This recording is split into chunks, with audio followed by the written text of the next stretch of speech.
یہ بتائیے حضرت کہ توبہ سے متعلق قرآن و حدیث میں کچھ آیات ہیں؟ بسم اللہ الرحمن الرحیم نحمدہ ونصلی علی رسولہ الکریم۔ توبہ سے متعلق قرآن کریم میں بہت ساری آیات ہیں اور اسی طرح بہت ساری احادیث ہیں۔ تو آیات میں سے میں ایک آیت منتخب کر لیتا ہوں۔ قرآن کریم میں آتا ہے یا ایھا الذین آمنوا توبوا الی اللہ توبۃ نصوحا عسیٰ ان یکفر عنکم سیئاتکم ویدخلکم جنات تجری من تحتها الانہار۔ اے ایمان والو، اخلاص والی توبہ کرو، سچی توبہ جس کو کہا جاتا ہے وہ کرو، اور اس کی فضیلت یہ بیان کی، فائدہ یہ بیان کیا کہ اس کی بنا پر اللہ تعالیٰ تمہاری جتنی سیئات ہیں ان کو معاف فرما دیں گے، اور یہ توبہ ان کے لیے کفارہ بن جائے گی۔ اس توبہ سے وہ گناہ مٹ جائیں گے، اور اللہ تعالیٰ تمہیں ایسے باغات میں داخل کریں گے جن کے نیچے سے نہریں جاری ہوں گی۔ اسی طرح قرآن کریم میں آتا ہے الا من تاب وآمن وعمل عملا صالحا فاولئک یبدل اللہ سیئاتہم حسنات، کہ جو لوگ سچے دل سے توبہ کرتے ہیں، کبھی ان کی توبہ اتنے اخلاص پر مبنی ہوتی ہے کہ اللہ تعالیٰ فرماتے ہیں کہ جو توبہ کرے اور اپنے عمل کی اصلاح کرے، عمل صالح شروع کر دے، تو یہ ایسے لوگ ہیں کہ جن کی سیئات کو اللہ تعالیٰ حسنات سے تبدیل فرماتے ہیں۔ سبحان اللہ، سبحان اللہ، اس قدر فضیلت توبہ، اس قدر فضیلت ہے۔ بہت ساری آیات ہیں جس میں یہ مضمون بیان کیا گیا ہے۔ جی مفتی صاحب، حدیث پاک میں بھی کچھ ہے؟ حدیث میں بھی ہے۔ رسول اکرم صلی اللہ علیہ وسلم نے فرمایا کل بنی آدم خطاء وخیر الخطائین التوابون، کہ ہر ابن آدم خطا کار ہے۔ انبیاء علیہم السلام کے سوا کوئی معصوم نہیں ہے، ہر انسان سے کبھی نہ کبھی گناہ سرزد ہوتا ہے جی، الا ماشاء اللہ۔ تو جتنے بھی تقوی اور صلاح کے اعلیٰ مقام پر آدمی پہنچ جائے، بہرحال وہ معصوم نہیں ہے اور اس سے گناہ سرزد ہوتے ہیں۔ تو آپ صلی اللہ علیہ وسلم نے فرمایا کہ ہر ابن آدم خطا کار ہے، اس سے غلطی ہوتی ہے، لیکن غلطی کرنے والوں میں سب سے بہترین وہ ہیں جو پھر توبہ کرتے ہیں۔ صحیح۔ اور اسی طرح ایک حدیث میں آپ صلی اللہ علیہ وسلم نے فرمایا التائب من الذنب کمن لا ذنب لہ، گناہ سے توبہ کرنے والا ایسا ہے کہ جیسے اس نے گناہ کیا ہی نہیں۔ اللہ، آپ اندازہ لگائیں، دنیا میں اگر کوئی جرم کرتا ہے اور اس کی ایک دفعہ FIR کٹ جاتی ہے تو وہ ہمیشہ اس کی زندگی بھر وہ محفوظ رہتی ہے۔ جب بھی کبھی دوسرے کسی مقدمے میں گرفتار ہوگا وہ پہلی FIR سامنے آ جائے گی۔ لیکن اللہ تعالیٰ کی رحمت کو آپ دیکھیں کہ زندگی بھر آدمی گناہ کرتا رہے، لیکن جو توبہ کی قبولیت کا آخری وقت ہے اس سے پہلے اگر کوئی توبہ کر لیتا ہے، موت سے پہلے آدمی اگر توبہ کر لیتا ہے، تو اللہ تعالیٰ اس کے گناہوں کو نامہ اعمالی سے مٹا دیتے ہیں کہ فرشتے بھی اس پر مطلع نہ ہوں اور کسی کو نہ پتہ چلے کہ اس نے اتنے بڑے بڑے گناہ کیے۔ مفتی صاحب، مسئلہ یہ ہے کہ بہت سارے لوگ گناہوں سے توبہ کرنا چاہتے ہیں، ان کو پتہ نہیں توبہ ہے کیا، توبہ کا طریقہ کیا ہے، اس کے ارکان کیا ہے، ہم توبہ کیسے کریں، ذرا اس پر وضاحت سے بیان کیجیے۔ توبہ کی حقیقت یہ ہے اور اس کے ارکان، اگر وہ اس میں کسی بندے کے حق کا کوئی تعلق نہیں ہے، کسی بندے کی حق تلفی نہیں کی ہے، حقوق العباد میں کوتاہی نہیں کی ہے، صرف اللہ تعالیٰ کے حقوق میں کوتاہی کی ہے، گناہ کیے ہیں، تو اس کے 3 ارکان ہیں۔ ٹھیک ہے۔ سب سے پہلا رکن اس کا یہ ہے کہ اسے اپنے اس کیے پر ندامت ہو، شرمندگی ہو، دل سے اس کو شرمندگی ہو کہ میں نے اللہ کی نافرمانی کی، میں نے بہت برا کیا۔ اور دوسرا رکن اس کا یہ ہے کہ وہ اس گناہ سے علیحدہ ہو جائے، جو گناہ جس میں وہ مبتلا ہے اس سے وہ توبہ کرنا چاہتا ہے تو اس گناہ کو چھوڑ دے، اس سے الگ ہو جائے۔ اور تیسرا رکن یہ ہے کہ یہ عزم ہو کہ آئندہ میں کبھی گناہ نہیں کروں گا، آئندہ میں کبھی گناہ نہیں کروں گا، یہ پختہ عزم ہو۔ پھر گناہ ہو جائے تو پھر توبہ کر لے، پھر گناہ ہو جائے تو پھر توبہ کر لے۔ ایک حدیث حضرت ابوبکر صدیق رضی اللہ تعالیٰ عنہ کی ہے کہ ما اصر من استغفر، جو آدمی توبہ کرتا ہے، استغفار کرتا ہے، اللہ سے معافی مانگ لیتا ہے، تو وہ اصرار کرنے والا شمار نہیں ہوگا۔ وَإِنْ عَادَ فِي الْيَوْمِ 70 مرہ، اگر وہ ایک دن میں 70 مرتبہ بھی گناہ کرتا ہے لیکن ہر دفعہ توبہ کرتا ہے اور سچے دل سے توبہ کرتا ہے، اس کا عزم ہوتا ہے کہ نہیں کروں گا، لیکن پھر شیطان اور نفس کے بہکانے میں آ جاتا ہے، گناہ اسے سرزد ہو جاتا ہے، تو فرمایا کہ 70 مرتبہ بھی گناہ کرے تو اسے گناہ پر اصرار کرنے والا نہیں سمجھا جائے گا، جبکہ ہر دفعہ وہ توبہ پکی کر رہا ہو اور پورے اخلاص کے ساتھ کر رہا ہو۔ مفتی صاحب توبہ کریں کیسے؟ مثال کے طور پہ دوسری اس کے ساتھ اگر حقوق العباد میں کوتاہی کر رکھی ہے تو پھر ان 3 ارکان کے ساتھ چوتھا رکن یہ ہے کہ وہ حق ادا کیا جائے۔ اچھا، وہ حق ادا کیا جائے۔ اچھا وہ حق، اسی طرح حقوق اللہ میں سے جو حقوق ضائع ہوئے ہیں اور ان کی قضا کا حکم ہے، جیسے نمازیں قضا ہوئی ہیں تو قضا کرنے کا حکم ہے، روزے اگر چھوڑے ہیں تو ان کا اپنا ایک حکم ہے، کسی عذر سے چھوڑے ہیں تو قضا ہے، لیکن اگر جان بوجھ کر کوئی روزہ اس نے عمدن رکھنے کے بعد توڑا تو اس کا پھر کفارہ ہے 2 مہینے کے مسلسل روزے، تو یہ بھی توبہ کا حصہ ہے۔ اسی طرح حقوق العباد میں اگر کوتاہی کی ہے، کسی کا مال کھایا ہے، کسی کو تکلیف پہنچائی ہے، کسی کو دھوکہ دیا ہے، کسی کے ساتھ خیانت کی ہے، تو اس کی تلافی کرنا بھی لازم ہے، یا تو اس کا حق ادا کیا جائے اور یا پھر اس سے معافی مانگ کر اس سے معاف کروایا جائے۔ جی مفتی صاحب، ایک شخص ہے وہ کہتا ہے کہ میں توبہ کر رہا ہوں آج سے، وہ توبہ کے لیے کیا پہلے وضو کرے، غسل کرے، پھر 2 رکعت نفل پڑھے، پھر دعا مانگے، پھر کلمات کچھ کہے، یہ طریقہ کار کیا ہوگا؟ بہتر طریقہ تو یہی ہے کہ جب آدمی اپنے گناہوں سے توبہ کرنا چاہے تو بہتر تو یہ ہے کہ غسل کر لے، نہیں تو کم از کم وضو کرے اور 2 رکعت صلاۃ التوبہ پڑھے اور اپنے سارے گناہوں کو یاد کر کے اللہ سے معافی مانگے کہ اللہ میں نے یہ جو گناہ اس کو یاد ہے، یہ گناہ کیے، یہ گناہ کیے، یہ گناہ کیے، یا اللہ میں نے اتنی نافرمانیاں کی ہیں، میں معافی مانگتا ہوں، یا اللہ مجھے معاف کر دے، آئندہ نہیں کروں گا، پکا عزم ہو۔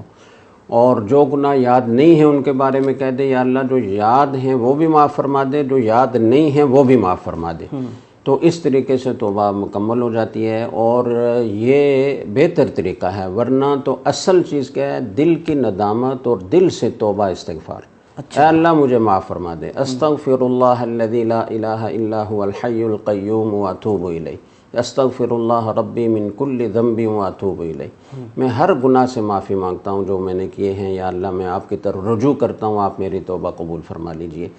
تو یہ اگر آدمی دل میں بھی کہے تو اللہ تعالیٰ تو دل کے رازوں کو بھی جانتے ہیں، تو توبہ ہو جاتی ہے، لیکن اس کو زیادہ بہتر انداز سے کرنے کے لیے یہ ہے کہ آدمی 2 رکعت نماز پڑھ کے اپنے گناہوں کی باقاعدہ معافی مانگے اور لمبی دعا کرے، رو کر معافی مانگے، گڑ گڑا کر معافی مانگے، آئندہ کے لیے عزم کرے کہ نہیں کروں گا، اللہ سے توفیق مانگے کہ اللہ مجھے اس توبہ پر قائم رہنے کی توفیق عطا فرما۔ مفتی صاحب، دوسروں کو بتانا ضروری ہے یا نہیں کہ بھی میں توبہ کر چکا ہوں؟ کوئی اگر گناہ کر رہا ہے، اللہ نہ کرے، اور پھر دوسروں کو وہ بتائے کہ بھئی میں ان کاموں سے توبہ کر چکا ہوں؟ دیکھیں بعض اوقات یہ ہوتا ہے کہ آدمی کی سوسائٹی ایسی ہوتی ہے یا دوست احباب ایسے ہوتے ہیں کہ ان کے ساتھ وہ بہت سارے گناہوں میں شریک ہوتا ہے اور وہ اسے کھینچنے کی کوشش کرتے ہیں، تو ان کو پھر بتانا چاہیے کہ میں سارے گناہوں سے توبہ کر چکا ہوں اور آئندہ میں اپنے اختیار سے کبھی یہ گناہ نہیں کروں گا، تو اس لیے آپ حضرات مجھ سے یہ توقع نہ رکھیں کہ میں ان گناہوں میں آپ کے ساتھ شریک ہو سکوں گا۔ تو اس طرح بتانا تو ٹھیک ہے، لیکن ویسے آدمی توبہ کرے اپنے ذاتی گناہوں کی جن کا دوسروں سے کوئی تعلق نہ ہو یا دوسروں کا اشتراک اس میں نہ ہو، تو ایسے ہی اعلان کرتا پھرے کہ میں نے گناہوں سے توبہ کر لی ہے، اس کی ضرورت نہیں ہے۔ اگر وہ توبہ کر لے گا تو ساری دنیا کو، سب دیکھنے والوں کو پتہ چلے گا کہ اس کی پہلی زندگی میں اور اس بعد کی زندگی میں فرق ہے اور یہ باز آ چکا ہے گناہوں سے۔ مفتی صاحب، ایک بڑا اہم سوال ہے کہ بعض لوگ انہوں اتنے گناہ کیے ہوتے ہیں کہ وہ مایوس ہو چکے ہوتے ہیں، وہ کہتے ہیں کہ ہم نے اتنے گناہ کیے، ہم کس منہ سے توبہ کریں، ہماری تو بخشش ہوگی نہیں۔ یہ مایوس لوگوں کے حوالے سے کچھ واقعات، کوئی اس طرح کے امید کی چیز ہے؟ میں عرض کرتا ہوں، اصل میں تو قرآن کریم میں آتا ہے قُلْ يَا عِبَادِيَ الَّذِينَ أَسْرَفُوا عَلَىٰ أَنفُسِهِمْ لَا تَقْنَطُوا مِن رَحْمَةِ اللَّهِ إِنَّ اللَّهَ يَغْفِرُ الذُّنُوبَ جَمِيعًا إِنَّهُ هُوَ الْغَفُورُ الرَّحِيمُ۔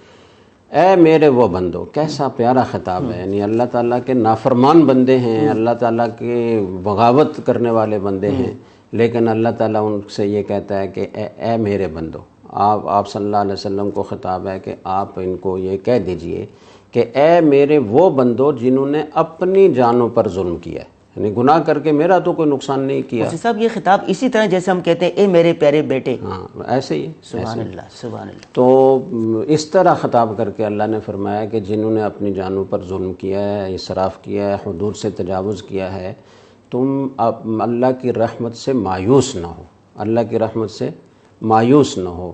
ان اللہ یغفر الذنوب جمیعا، اللہ تعالیٰ سارے ہی گناہوں کو معاف فرما دیتے ہیں، وہ تو بہت معاف کرنے والے، بہت زیادہ رحم کرنے والے ہیں۔ تو ایسے رب کے سامنے توبہ کرنے سے آدمی کو کبھی بھی ہچکچانا نہیں چاہیے اور مایوس اس کی رحمت سے نہیں ہونا چاہیے۔ مجھے ایک واقعہ یاد آیا، بنی اسرائیل کا ایک آدمی تھا، وہ یہ صحیح روایات میں یہ واقعہ وارد ہے کہ اس نے 99 قتل کیے تھے، اور ایک راہب کے پاس گیا اور کہا کہ میں نے اتنے قتل کیے، کیا میری توبہ کی بھی کوئی صورت ہے، قبول ہو سکتی ہے؟ اس نے کہا اتنے گناہ کیے تم نے، اتنے قتل کیے، اب توبہ کرنے آیا ہے، تمہاری توبہ کیسے قبول ہوگی؟ اس طرح کے الفاظ کہے۔ اس نے اس راہب کو بھی قتل کیا کہ چلو توبہ تو قبول نہیں ہوتی تو 100 تو پورے کر لو۔ اچھا، اس نے اس کو بھی قتل کیا، اور اس کے بعد وہ کسی اور آدمی نے اس کو رہنمائی کی کہ یار تم توبہ کرنا چاہتے ہو تو فلاں جگہ ایک راہب ہے، وہاں آپ چلے جاؤ، یا یہ کہا کہ تم اپنی یہ بستی چھوڑ دو، اس ماحول میں تم چونکہ گناہ کے عادی ہو گئے ہو، سوسائٹی ایسی ہے اور آپ کی صحبت ایسی ہے، تو یہاں سے وہاں چلے جاؤ تو آپ گناہ چھوڑ سکیں گے۔ تو اس نے اس طرف سفر شروع کیا، ابھی راستے ہی میں تھا کہ اس کی موت کا وقت آ گیا۔ اب رحمت کے فرشتے بھی آ گئے، عذاب کے فرشتے بھی آ گئے۔ عذاب کے فرشتے آ کر کہتے ہیں کہ اس کی روح ہم قبض کریں گے اس لیے کہ یہ اللہ کا نافرمان تھا، اور رحمت کے فرشتے کہتے ہیں کہ نہیں، یہ توبہ کرنے کے لیے تو جا رہا تھا، توبہ کرنے کے لیے جا رہا تھا۔ پھر فیصلہ یہ ہوا کہ چلو تم زمین ناپ لو، جس طرف کی مسافت کم ہے اس کا اعتبار ہوگا۔ اللہ تعالیٰ نے زمین کو حکم دیا کہ وہ اس طرف سے سمٹ جائے جس طرف وہ جا رہا تھا، اور جس طرف سے اس طرف جا رہا تھا گناہ کی زمین سے اس کو لمبا کر دی۔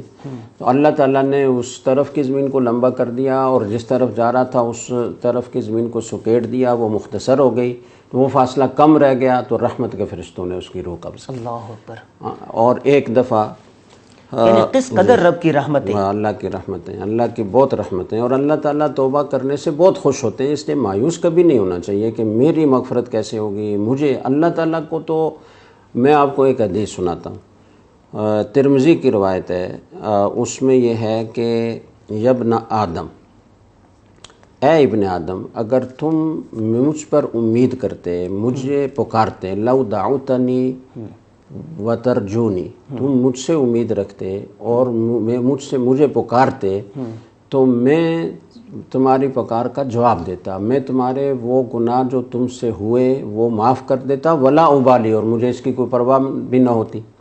اور اگلا جملہ بڑا زبردست ہے، حضرت رسول اکرم صلی اللہ علیہ وسلم نے فرمایا کہ یبن آدم لو بلغت ذنوبک عنان السماء ثم استغفرتنی غفرت لک ولا ابالی، اگر تمہارے گناہ آسمان کی بلندیوں تک بھی پہنچ جائیں تو پھر تم مجھ سے استغفار کرو، معافی مانگو، تو میں تمہاری مغفرت کر لوں گا، مجھے پرواہ بھی نہیں ہوگی۔ اللہ اکبر۔ اور ایک اگلا جملہ اس سے بھی زیادہ عجیب ہے، آپ صلی اللہ علیہ وسلم نے فرمایا کہ اگر تم پوری زمین کے بقدر گناہ کرو، زمین پوری بھر جائے تو لیکن تم شرک نہ کرو، کسی چیز کو میرے ساتھ شریک نہ ٹھہراؤ، تو میں جو ہے وہ جتنے تمہارے گناہ ہیں اتنی مغفرت لے کر تمہارے پاس آ جاؤں گا۔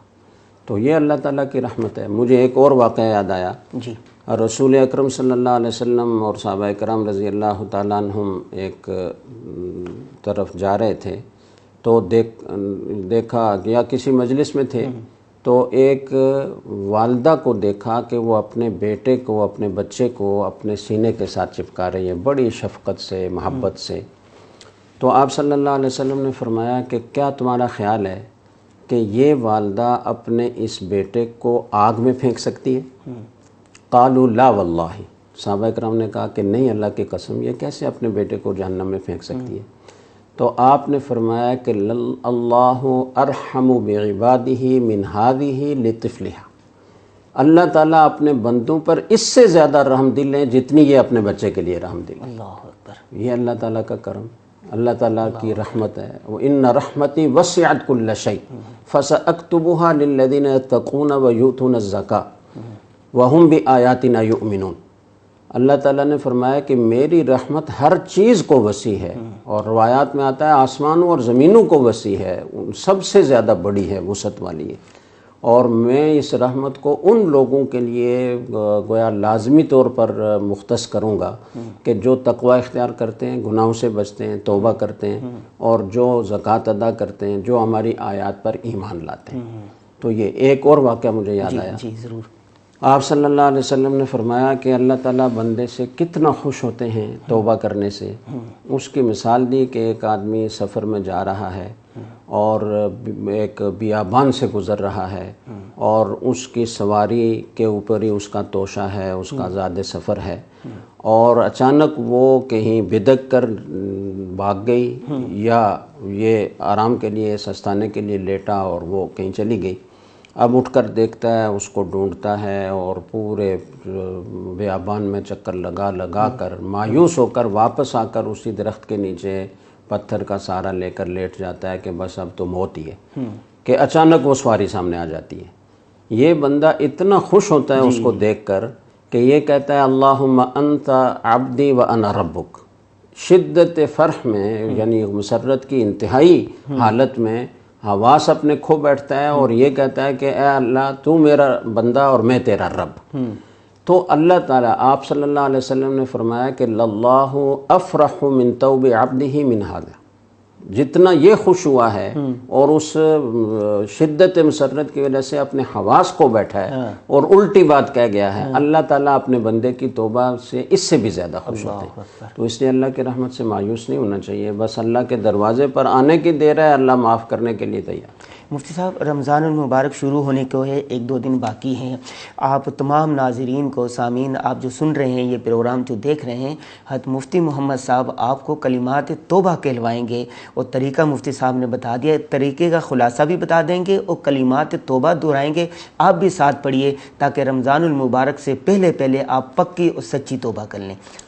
بس رمضان المبارک شروع ہونے والا ہے، اور اتنا برکتوں والا، اتنے فوائد اور ثمرات والا مہینہ ہے کہ اس جیسا کوئی اور مہینہ نہیں ہے۔ جی تو اس میں ہم داخل ہوں تو اس سے پہلے ہم اپنے گناہوں کی ایسی سچی معافی مانگ لیں، توبہ کر لیں کہ ہم بالکل پاک صاف ہو کر اس رمضان میں داخل ہوں۔ تو جو گناہ ہیں ان سے توبہ کریں، اور توبہ کرنے کا طریقہ تو ہر آدمی اپنی زبان میں، اپنے الفاظ میں، بس اصل تو دل کی ندامت ہے، اور اللہ تعالیٰ سے عزم ہے کہ میں آئندہ گناہ نہیں کروں گا، اور اللہ سے توفیق طلب کرنا ہے۔ یا اللہ آج تک جتنے گناہ میں نے کیے مجھے معاف فرما دے، یا اللہ جو مجھے یاد ہیں وہ بھی معاف فرما دے، جو یاد نہیں ہیں وہ بھی معاف فرما دے۔ یا اللہ آپ کی بے حد و حساب نعمتیں میں استعمال کرتا رہا، اور ان نعمتوں کا شکر ادا کرنے کی بجائے اور ان سے آپ کی اطاعت کرنے کی بجائے میں اسے گناہوں میں استعمال کرتا رہا۔ یا اللہ میرے اس جرم عظیم کو معاف فرما دے، اور یا اللہ رمضان سے پہلے مجھے گناہوں سے ایک ایسا پاک صاف کر دے کہ تو مجھے دیکھ کر خوش ہو جائے کہ میرے بندے نے واقعی سچے دل سے توبہ کی ہے۔ یا اللہ ہماری اس توبہ کو توبہ نصوح بنا دے۔ یا اللہ اپنے فضل و کرم سے رمضان کی ساری برکات ہمیں عطا فرما، اس میں داخل ہونے سے پہلے ہمیں ہر قسم کے چھوٹے بڑے گناہوں سے سچی توبہ کی توفیق عطا فرما۔ یا اللہ ہم آپ کے سامنے توبہ کرتے ہیں، یا اللہ ہم آپ کے بندے ہیں، ہم آپ کی نافرمانیاں کرتے رہتے ہیں، یا اللہ کوشش کرتے ہیں گناہ نہ ہو، لیکن پھر شیطان اور نفس کے بہکانے میں آ جاتے ہیں، ہم سے گناہ سرزد ہو جاتا ہے۔ یا اللہ آپ ہی معاف کرنے والے ہیں، اور تو کوئی ذات ایسی نہیں ہے جس سے ہم اپنے گناہ بخشوا سکیں۔ آپ ہماری کوتاہیوں سے درگزر فرمائیں، آپ ہمارے گناہوں کو معاف فرما دیں، اور ہمیں پاک صاف کر دیں، ہمارے دل کو پاک کر دیں۔ اللہ ہماری آنکھوں کو پاک کر دیجئے، ہمارے کانوں کو پاک کر دیجئے، ہمارے دماغ کو پاک کر دیجئے، ہمیں اپنی طاعت کی توفیق عطا فرمائیے، گناہوں سے نفرت فرمائیے۔ یا اللہ جیسے طاعت کا کرنا ہمیں مشکل لگتا ہے، ایسے گناہوں کو ہمارے لیے مشکل بنا دیجئے، اور طاعت کو ہمارے لیے آسان بنا دیجئے۔ وصلی اللہ تعالی علی خیر خلقہ سیدنا و مولانا محمد وعلی آلہ و اصحابہ اجمعین، آمین برحمتک یا ارحم الراحمین۔